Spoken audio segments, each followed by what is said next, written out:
Ian, look, I go back and forth between thinking, is it better or worse if he doesn't survive this administration? You know what I'm saying? I mean, J.D. Vance is not a prize. No, he's not. But then again, who is? We've looked around for the longest time about what is and what might have been and whether things actually changed. I don't know.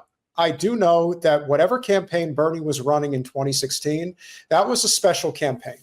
You knew it, you felt it, you could sense that he really understood the moment, even though it got too big for anything that he obviously anticipated it was going to turn into. But I think that spoke to a much bigger issue in terms of where the country was just under a decade ago. So we have made some progress. Like, we have made some progress from even then going from the attempt of a progressive takeover of the party to realizing that that is not possible. Again, we've made the progress in being able, again, every little bit of it gets us further and further back from the tree. I know Chris was wondering what I'm talking about. Like, it's about seeing the forest through the trees, and these people have their heads up against the tree. And every time something happens where we're able to step back a little bit, we get a better perspective. And I think we all have a much better perspective than we did 10 years ago in terms of what we can and cannot expect from electoral politics.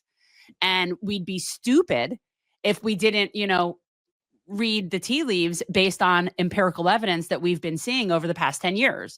So now we know better. And think about it. We're living in a system that I've tried to point out constantly. And look, there's many reasons why I will always bring up Wasserman Schultz if the opportunity presents itself, because I never want anyone to forget what that woman represents. She represents the worst of what the system has become. And it's not just what she did to Bernie, what she did to the movement out of sole narcissistic, sociopathic career ambition.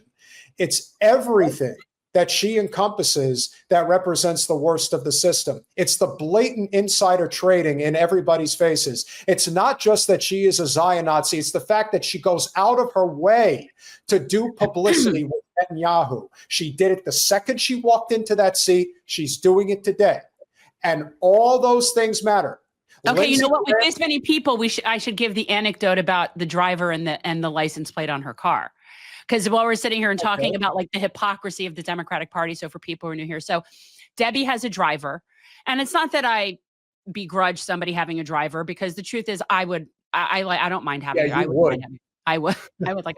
No, and also the truth is, it is better. It is better when you're like doing a lot of like appearances. It makes sense. So I don't begrudge that she has a driver. That's not the part that's ironic. So she has a driver. She sits in the back seat. That's also a little bit strange, but whatever.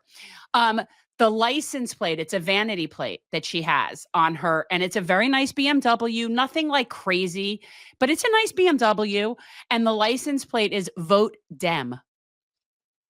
So here's this woman getting taken around in her car with her driver. 5 Series, mind you. 5 Series BMW. Okay, whatever. Saying Vote Dem. I can't think of anything more like perfect symbolic of why we don't need that party anymore. We don't need new Coke. That what purpose do they serve? Well, the community that Debbie lives in is a master planned upper middle class community. You're assuming she's even still here most of the time. I don't even know. No, she's there. I mean, however often she is, that's neither here nor there, but that is her home. At least it's the place that she pays her bills. That might be, but I don't think she's there that often anymore. I don't.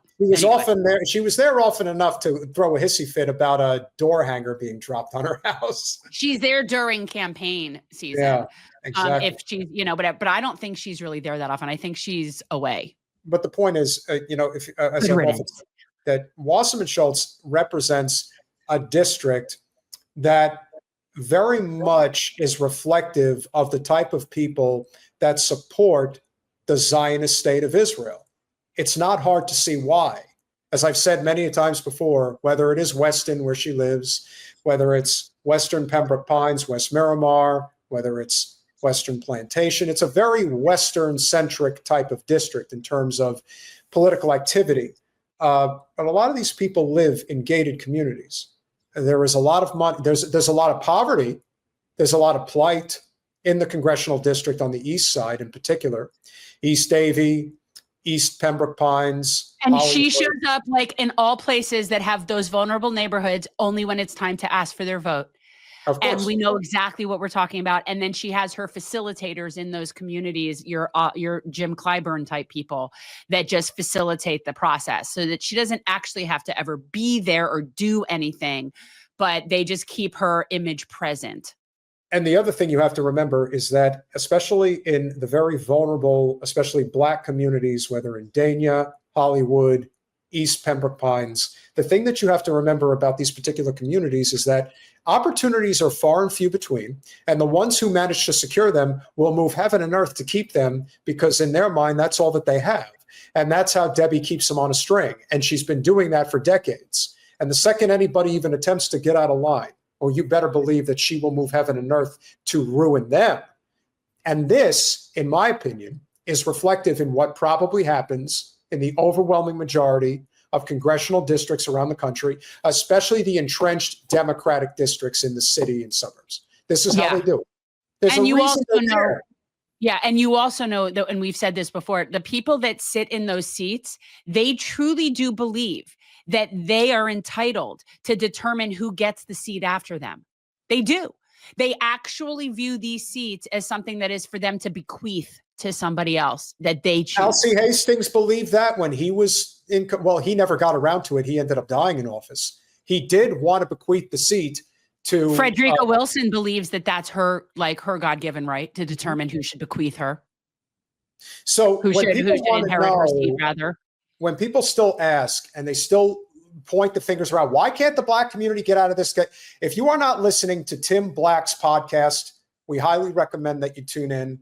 And you'll understand why he has made it his mission in life to go after Jasmine Crocket. There's a reason that he's going after her, because he knows that she's capable and that she is lying through her teeth every time she talks, because she's smarter than she pretends that she changed her entire facade. And you don't need to look too far, because she's been on our show multiple times.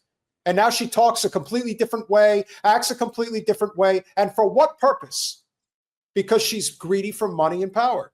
Like I don't know. I hate this is why I don't like talking about this, because there's no reason otherwise. What's the purpose? It doesn't serve anything. I mean, look, we all know that in certain communities, when your own people are, selling you out, it's infinitely worse. Right? It absolutely is. And it's just always worse. That's sort of like the way it is. So, think of it this way. When you think about the most vulnerable, poor, ravaged Black communities in this country, you can say what you want about Byron Donalds and Wesley Hunt. I can assure you that their communities that they represent are doing 1,000,000 times better than any community that Maxine Waters represents, that Jim Clyburn represents, that Frederica Wilson represents. This is how it is. But at the end of the day, red areas are also better in other ways too, in terms of development, lack of overdevelopment, like just different things. But I still don't want him. I still don't want him to be governor. I could tell you that. No, absolutely not. But again, you're also seeing what the Democratic Party has evolved into over the years.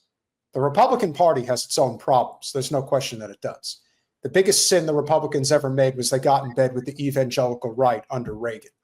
But the biggest sin that the Democratic Party ever made was that they got in bed with Wall Street through the third way with Bill Clinton. And that's what changed everything. And that's how these areas are the way that they are today. Somebody pointed out earlier that the biggest issue and the impediment that's dealing with the Democratic Party when they even run for office is that they can't run anywhere outside of major city surroundings. They can't do it. So when Trump goes around bragging about how he won 4 out of 5 counties in this country, well, that's actually a pretty good flex, because it's also reflective of how much the Democratic Party has abandoned workers in this country.